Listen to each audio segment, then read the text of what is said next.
तो प्यारे बच्चों, आज हम देखेंगे एक दी हुई रेखा और अक्षों के बीच का कोण।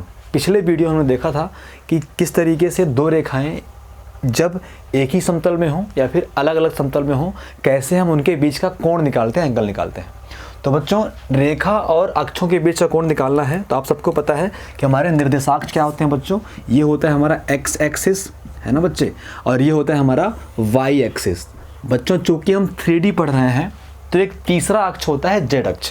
और अगर आप इमेजिन करें कि जेड अक्ष कहाँ होता है तो बच्चों, जेड अक्ष अगर ये हमारा मूल बिंदु है तो इस मूल बिंदु से बाहर की तरफ होता है। हम पढ़ रहे हैं 3D ज्योमेट्री। 3D का मतलब आप समझते हो कि जो चीज़ें एक्चुअल उभरी हुई दिखाई देती हैं उनको हम 3D कहते हैं। 2D प्लेन में बनता है। अगर कोई चीज़ कागज़ में बनी हुई है उसको हम 2D बोलते हैं। अगर कोई चीज़ चारों तरफ से बनी हुई है, लाइक जैसे घर हो गए, ईंटें हो गए, है ना, ये सब चीज़ें हम 3D कहते हैं। तो ये हो गया हमारा एक्स एक्सिस, ये हो गया हमारा वाई एक्सिस, और बच्चों जेड एक्सिस हमारा यहाँ से बाहर की तरफ आता है। मतलब ये जो हमारा पेन है, मार्कर है, समझ लो आप, ये हमारा जेड एक्सिस है। अब चूंकि बच्चों हम हवा में लिख सकते नहीं हैं, नहीं तो मैं हवा में एक अक्ष खींच देता तो जेड अक्ष बन जाता, इसीलिए जेड अक्ष को इधर साइड कहीं दर्शाया जाता है। ठीक है बच्चों, तो एक हमारा हो गया एक्स एक्सिस, एक हो गया हमारा वाई एक्सिस, एक हो गया हमारा जेड एक्सिस। कुछ बच्चों को डाउट रहता है कि तीनों अक्षों के बीच 90 डिग्री कोण क्यों होता है, लेकिन इन दोनों के बीच 90 समझ में आ रहा है, लेकिन इनके बीच 90 समझ में नहीं आ रहा है। तो प्यारे बच्चों, चूंकि ये अक्ष यहाँ ना हो के यहाँ होता है, अगर आप इस पेन को इस तरह से रख के देखोगे तो जेड अक्ष और एक्स अक्ष के बीच भी 90 डिग्री कोण है, जेड अक्ष और वाई अक्ष के बीच भी 90 डिग्री कोण है, और एक्स और वाई के बीच 90 डिग्री कोण तो है ही। तो पहली बात तो आप ये क्लियर समझ लो कि जेड अक्ष हमारा सामने बाहर की ओर होता है, इस कारण से तीनों अक्षों में 90 डिग्री कोण संभव है। अब अगर कोई रेखा हमारी पी क्यू, सपोज करो बच्चों यहाँ पे है रेखा हमारी पी क्यू, तो अगर हमें इस रेखा पी क्यू और अक्षों के बीच का कोण जानना है तो हम क्या करेंगे बच्चे, मूल बिंदु से इस रेखा के समांतर, PQ के समांतर एक रेखा खींचेंगे। मान लीजिए ये बन गई बच्चे P डैश और Q डैश। हमने क्या किया, हमने इस रेखा के समांतर मूल बिंदु से एक रेखा खींच दी। अब जो कोण इसके और x अक्ष के बीच का कोण होगा वो रेखा और x अक्ष के बीच का कोण कहलाएगा। जो इस y अक्ष और P डैश Q डैश के बीच का कोण होगा वो रेखा और y के बीच का कोण कहलाएगा।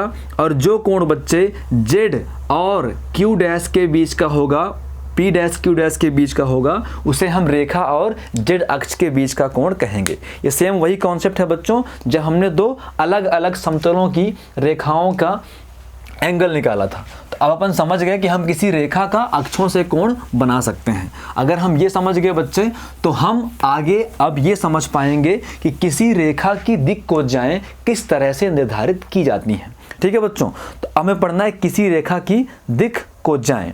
तो बच्चों, दिक् कोज्जा, पहले हमको दिक् कोज्जा समझना पड़ेगा कि दिक् कोज्जा क्या होती है। तो प्यारे बच्चों, दिक् कोज्जा अगर हम बात करें तो हमारे पास त्रिकोणमिति में 3 अनुपात होते हैं। एक अनुपात होता है बच्चे साइन थीटा, एक अनुपात होता है बच्चे कॉस थीटा, और एक अनुपात होता है प्यारे बच्चों टैन थीटा। साइन थीटा को हम बच्चों बोलते हैं ज्या, कॉस थीटा को हम बोलते हैं कोज्या। क्या बोलते हैं बच्चे, कोज्या। और टैन थीटा को हम बोलते हैं बच्चों स्पर्शज्या। क्या कहते हैं बच्चों, स्पर्शज्या। इंग्लिश में बोलते हैं साइन, कोसाइन एंड टेंजेंट।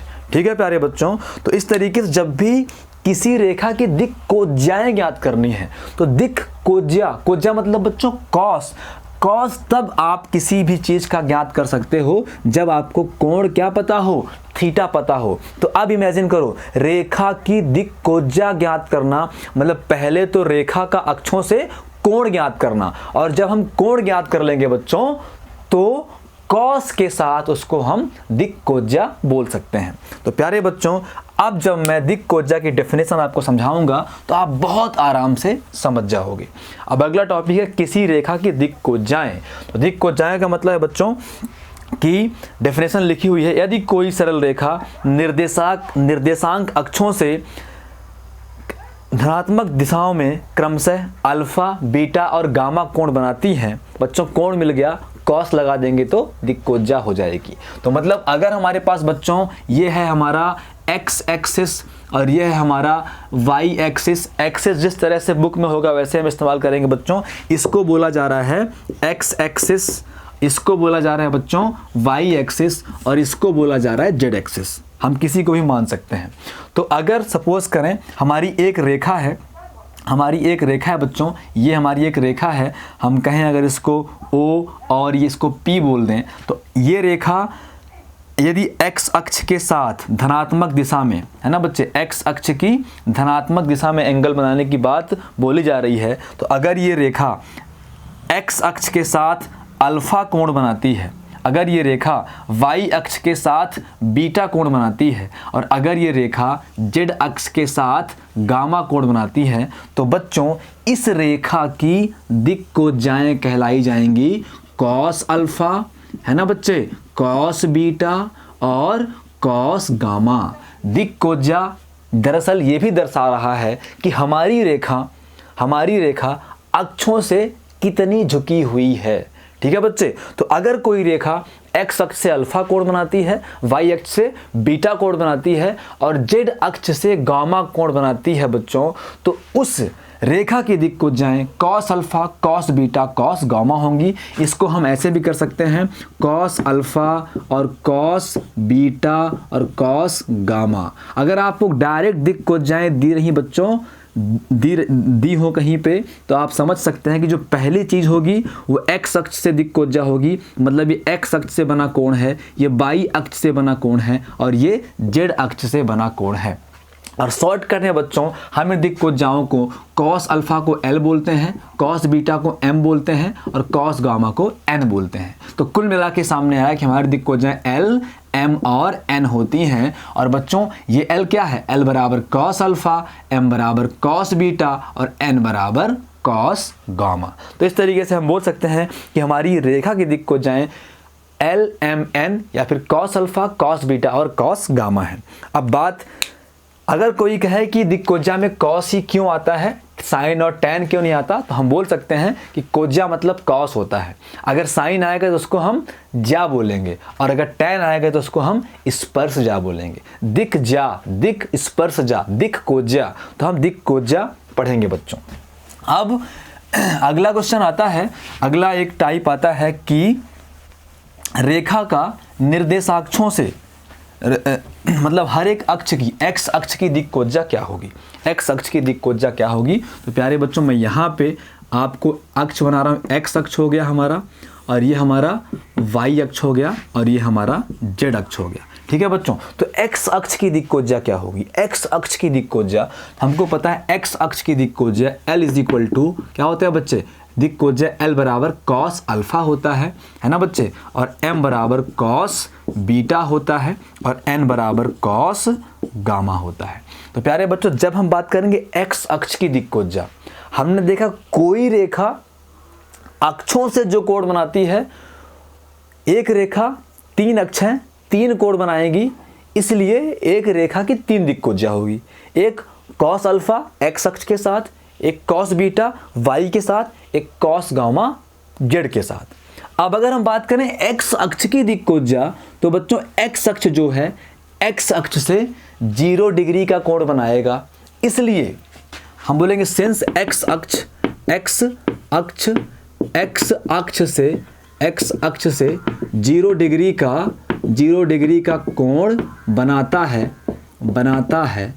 है, इसलिए अल्फा इज इक्वल टू 0, इसलिए L is equal to cos alpha से L इज इक्वल टू बच्चों क्या बन जाएगा, कॉस 0 डिग्री। और हम सबको पता है कि कॉस 0 होता है बच्चों 1, तो L इज इक्वल टू हमको मिल जाएगा प्यारे बच्चों 1। तो x अक्ष की पहली दिक्कोजा मतलब L, किसी भी लाइन की दिक्कोजाएं 3 चीज़ों पर डिपेंड करती हैं, L पे, M पे और N पे। तो x अक्ष भी एक रेखा है, तो जब हम x अक्ष की दिक्कोजा निकालेंगे तो x अक्ष से कोण 0 डिग्री, तो L बराबर 1 आ जाएगा। अब हम x अक्ष का y अक्ष से कोण बीटा 90 डिग्री, तो m की वैल्यू मिलेगी। अब हम x अक्ष का z अक्ष से कोण गामा, वो भी 90 डिग्री। तो प्यारे बच्चों कुल मिला के हमें L, M और N तीनों के मान मिल जाएंगे। अब हम बोलेंगे कि सिंस एक्स अक्ष, अगले के लिए बात कर रहे हैं, एक्स अक्ष वाई अक्ष से 90 डिग्री का कोण बनाता है, 90 डिग्री का कोण बनाता है। इसलिए बच्चों जो हमारा बीटा इज इक्वल टू क्या हो जाएगा 90 डिग्री। अब हम बोलेंगे since m is equal to cos beta, इसलिए m is equal to cos 90, हम यहाँ बोलेंगे since cos 90 degree is equal to 0, तो m की वैल्यू क्या आ गई बच्चों 0 आ गई। m की वैल्यू क्या आ गई बच्चों 0 आ गई। अब हम यहाँ पे भी लिखते हैं n के लिए, हम बोलेंगे सिंस x अक्ष z अक्ष के साथ x अक्ष z अक्ष के साथ 90 डिग्री का कोण बनाता है, 90 डिग्री का कोण बनाता है। इसलिए अब जो कोण z से बनता है उसको हम गामा कहते हैं, gamma is equal to 90 degree. हम बोलेंगे since LMN, n is equal to होता है बच्चों कॉस गामा, तो n इज इक्वल टू बच्चों कॉस 90 डिग्री, और n इज इक्वल टू क्या आ गया बच्चों कॉस 90 का मान क्या होता है 0 होता है। तो आप एक लाइन में बोल सकते हो अतः x अक्ष की दिक् कोज्जा बराबर 1 0 और 0। x अक्ष की दिक् कोज्जा 1 0 और 0। अगर समझ में नहीं आया बच्चों तो फिर से समझो, एक रेखा तीनों अक्षों के साथ कोण बनाती है। x अक्ष के साथ उसका कोण अल्फा होता है, y के साथ बीटा होता है, z के साथ गामा होता है। तो बच्चे x अक्ष से बना कोण अल्फा, तो cos अल्फा को L बोलते हैं, cos बीटा को M बोलते हैं, cos गामा को N बोलते हैं। अब जब बात आएगी x अक्ष की दिक् कोज्जा, तो x अक्ष भी एक रेखा है, तो इस रेखा का x अक्ष से बना कोण मतलब x का x से बना कोण 0 और cos 0 1 होता है। अब x का बाकी दोनों से बना कोण 90 होगा और cos 90 बच्चों 0 होता है। इसलिए आप जिस अक्ष की दिक् कोज्जा निकालना चाह रहे हैं वो वाला बस पोर्शन 1 होगा, बाकी दोनों हो जाएंगे 0। अगर आप समझ पा रहे हो बच्चों तो y अक्ष की दिक् कोज्जा हो जाएगी 0 1 0, y अक्ष की दिक् कोज्जा 0 1 0। हम बोलेंगे सिंस y अक्ष x अक्ष से कितने कोण बनाएगा बच्चे 90 डिग्री का कोण बनाता है, 90 डिग्री का कोण बनाता है। इसलिए x अक्ष से बना कोण अल्फा होता है, alpha is equal to 90 degree. हम बोलेंगे since L is equal to cos alpha, तो बच्चों L is equal to alpha के स्थान पे आएगा 90 डिग्री। हम बोलेंगे सिंस हमको पता है कि cos 90 होता है 0, तो L बराबर क्या आ जाएगा बच्चों 0 आ जाएगा। अब हम बोलेंगे सिंस जो हमारा y अक्ष है, हम चूंकि y अक्ष का निकाल रहे हैं, y अक्ष, अब y अक्ष से 0 डिग्री का कोण बनाता है, 0 डिग्री का कोण बनाता है। सही बात है ना बच्चे, y अक्ष खुद से कितना कोण बनाएगा 0 का ही कोण बनाएगा, एक भी कोण नहीं बनेगा। ठीक है बच्चे, तो y अक्ष से 0 डिग्री का कोण बनाता है, इसलिए जो हमारा बीटा होगा बच्चों वो 0 डिग्री होगा। हम बोलेंगे since m is equal to होता है प्यारे बच्चों cos बीटा, तो m इज इक्वल टू हो जाएगा बच्चों cos 0, और हम सबको पता है कि cos 0 होता है 1, तो m बराबर आ जाएगा बच्चों 1। और इसी तरीके से हमारा जो y अक्ष है वो z से बनाएगा 90 डिग्री, तो हमारा गामा क्या हो जाएगा बच्चों 90 डिग्री। तो हम बोलेंगे since n is equal to cos gamma, तो n is equal to cos 90, तो cos 90 होता है 0।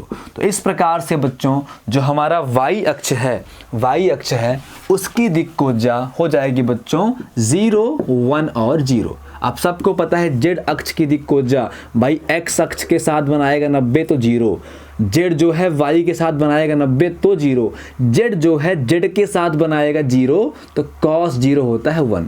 तो ये बन जाएगी बच्चों z अक्ष की दिक् कोज्जाएं। तो इस तरीके से आपको ध्यान रखना है अक्षों की दिक् कोज्जाएं, आपको ध्यान रखना है किसी रेखा की दिक् कोज्जाएं। दिक् कोज्जा मतलब 3 चीज, क्या चीज बच्चे, alpha beta gamma, L M और N, क्योंकि किसी भी रेखा का झुकाव इन्हीं 3 चीजों पर डिपेंड करता है।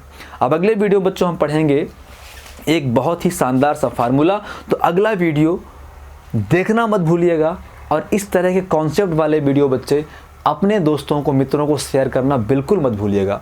तो प्यारे बच्चों, मिलते हैं अगले वीडियो में, तब तक के लिए नमस्कार।